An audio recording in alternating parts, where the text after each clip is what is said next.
नमस्कार, उत्तर प्रदेश एक्सप्रेस में आप सभी का बहुत स्वागत है। मैं हूं आपके साथ प्रियंका गुप्ता। बुलेटिन की शुरुआत करते हैं बड़ी खबर के साथ, जो कि लखनऊ से है। काशी दौरे पर जाएंगे सीएम योगी आदित्यनाथ। 70 देशों के प्रतिनिधियों की उपस्थिति में होगी देव दीपावली। देव दीपावली में गंगा आरती, प्रोजेक्शन मैपिंग, लेजर शो होगा। तो 48 घंटों पर आस्था के लाखों दीपों का प्रज्वलन होगा। तो केंद्रीय मंत्री हरदीप सिंह पुरी भी मौजूद रहेंगे।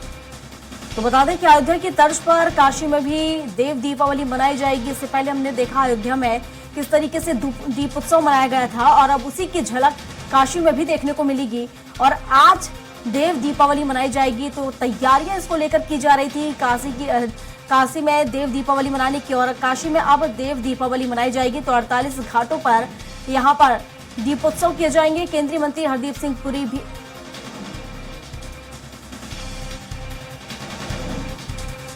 काशी दौरे पर जाएंगे सीएम योगी आदित्यनाथ, और 70 देशों के प्रतिनिधियों की मौजूदगी में देव दीपावली मनाई जाएगी।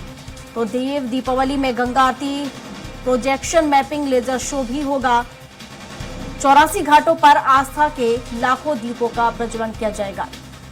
और इस पर विस्तार से जानकारी के साथ उत्तर प्रदेश के संपादक राघवेंद्र त्रिपाठी जी हमारे साथ जुड़ चुके हैं। तो राघवेंद्र जी से ही जान लेते हैं। राघवेंद्र जी, जिस तरीके से हमने देखा था कि अयोध्या में दीपोत्सव किया गया था, अब उसी की तर्ज पर, या ये कहें कि उसी की झलक काशी में दिखाई देगी, देव दीपावली मनाई जाएगी। किस तरीके से आयोजन यहाँ पर आज होंगे देव दीपावली को लेकर? देखिए प्रियंका जी, अयोध्या में जब दीपावली से एक दिन पहले दीपोत्सव किया गया था, तो उत्सव का दिन था। उत्सव मनाया गया था कि भगवान राम लंका पर विजय प्राप्त करके अयोध्या लौटे थे। लेकिन यह पर्व आस्था का पर्व है। आज कार्तिक पूर्णिमा है, गुरु गोविंद सिंह की जयंती भी है, और एक तरह से कृतिका नक्षत्र में शिव योग भी बना हुआ है। तो काशी हमेशा से मोक्षदायिनी मानी गई है। काशी लोग जो जाते हैं, स्नान करते हैं, दान पुण्य करते हैं, माना जाता है काशी की गंगा में स्नान करने से मोक्ष मिलता है। हालांकि कई किंवदंतियां ऐसी हैं जो लोग कहते हैं कि अगर काशी में आप देह त्यागते हैं तो सीधे बैकुंठ को जाते हैं। लेकिन उसकी पौराणिक महत्ता के इतर जिस तरह से योगी सरकार ने इसकी महत्ता को बढ़ाया है, हालांकि गंगा आरती रोज शाम को होती है, लेकिन आज देव दीपावली मनाई जाएगी। आज देवों की दीपावली है। 84 घाट है काशी में, और मेन कार्यक्रम जो है राजघाट पे किया जाएगा, दशाश्वमेध घाट पे किया जाएगा। और इसमें कई देशों, 70 देशों के 150 से अधिक प्रतिनिधि आ रहे हैं। क्योंकि भारत की संस्कृति का एक तरह से प्रदर्शन भी इसको कहा जाएगा कि भारतीय संस्कृति से कैसे देश दुनिया के लोगों को जोड़ा जाए, इसकी एक वानगी होगी। आपने देखा था अयोध्या में 54 देशों के दूतावासों के लोग आए थे, वहां पे दीपदान किया था, वहां के मनोरम छटा को निहारा था।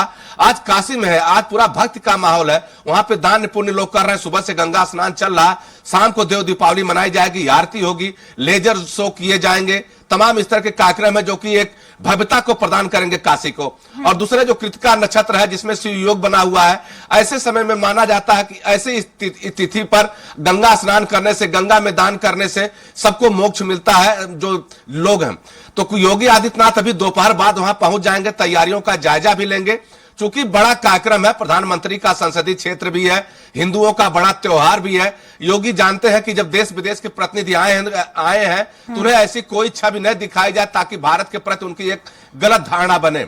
और बनारस में G20 का जब आयोजन हुआ था, तब से बनारस चमक रही है। तैयारी लगातार काम किए जा रहे हैं, बनारस के घाटों को चमकाया गया है। तो देखना होगा शाम को क्या मनोरम दृश्य होता है। लेकिन इतना जरूर है, योगी सरकार का पूरा सरकारी अमला आज बनारस है। बनारस में देव दीपावली मनाएगा। 84 घाटों पे 2.5 लाख से अधिक दिए जलाए जाएंगे। एक तरह से काशी भी आज देदीप्यमान होगा, और जो श्रद्धालु हैं वह इसका अनुपम छटा को निहार कर रात में अपने अपने घरों को भी जा सकेंगे। बिल्कुल राघवेंद्र जी, और यहाँ पर देखें तो जिस तरीके से गोबर के दिए यहाँ पर जलाए जाएंगे, तो करीब 1 लाख समथिंग गोबर के जो दिए हैं जलाने का लक्ष्य रखा गया है। इसको लेकर क्या अपडेट?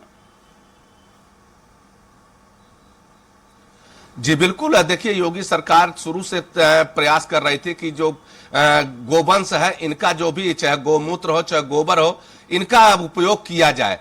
चारा, इनको गोपालन को बढ़ावा दिया जाए। अब किसानों के सामने गोबर खपाने की समस्या, तो तमाम मशीनें ऐसी आ गई हैं जिसमें गोबर से दिए बनाए जा रहे थे। इस दीपावली में कुछ लोगों ने गोबर के दिए जलाए। आज काशी में 1.25 लाख गोबर के दिए जलाए जाएंगे। तो इससे एक किसानों को भी आय होगी, किसानों की आय बढ़ाने की कवायद है। क्योंकि अगर गोबर से दिए बनाए जाएंगे तो निश्चित तौर पर बाकी बाजार में बिकेंगे, उसके बदले कुछ न कुछ पैसा जरूर मिलेगा। तो जो प्रधानमंत्री मोदी ने 2014 में नारा दिया था किसानों की आय दुगनी करेंगे, वह एक दिशा में इसका भी प्रयास है कि भारतीय संस्कृति, भारतीय त्योहारों से गोवंश, गोबर, इन चीजों को जोड़ा जाए ताकि किसान आर्थिक लाभ ले सके। तो एक तरह से गोबर की महत्ता भी है। गोबर हर हिंदू पूजा पाठ में इस्तेमाल भी किया जाता है। जब कलश रखा जाता है नीचे गोबर भी रखा जाता है। तो एक तरह से एक धार्मिक अनुष्ठान का भी रूप ले रहा है। और गोबर के दिए जब जलाए जाएंगे तो कहीं न कहीं प्रदूषण भी कम होगा और किसानों की आय भी बढ़ेगी। इसकी धार्मिक महत्ता भी है और एक तरह से किसानों के हित की भी बात है। अब देखना होगा कि आने वाले दिनों में इस पे कितना और काम होता है। हालांकि अब गोबर के कंडे बाजार में बिक रहे हैं जो मशीनों से बनाए जा रहे हैं। गोबर के तमाम और उत्पाद बेचे जा रहे हैं। अभी कुछ मूर्तिकारों ने गोबर से गणेश लक्ष्मी की मूर्तियां भी बनाई थी, जिसको लोगों ने दीपावली पर खरीदा, पूजा पाठ भी किया है। तो धीरे धीरे बदलाव आ रहा है। कई राज्यों में सरकार गोबर खरीद भी रही है, उसके अच्छे परिणाम भी आ रहे हैं, चुनाव में फायदा भी मिल रहा है।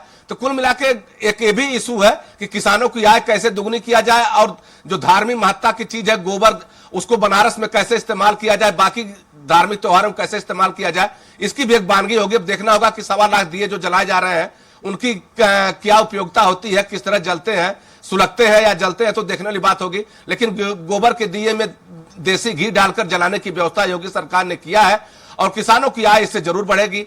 इसका धार्मिक महत्व भी है। जी प्रियंका। बिल्कुल राघवेंद्र जी, सनातन धर्म में अगर हम देखें तो गोबर काफी शुद्ध माना जाता है और हर पूजा पाठ में हम देखें तो कहीं ना कहीं गोबर का इस्तेमाल किया जाता है। शायद यही वजह है कि किसानों की आय बढ़ाने के लिए एक कदम उठाया गया है, क्योंकि लोग भी कहीं ना कहीं बढ़ चढ़ कर इसमें भागीदारी अपनी निभा रहे हैं। फिलहाल शुक्रिया आपका तमाम जानकारियों के लिए।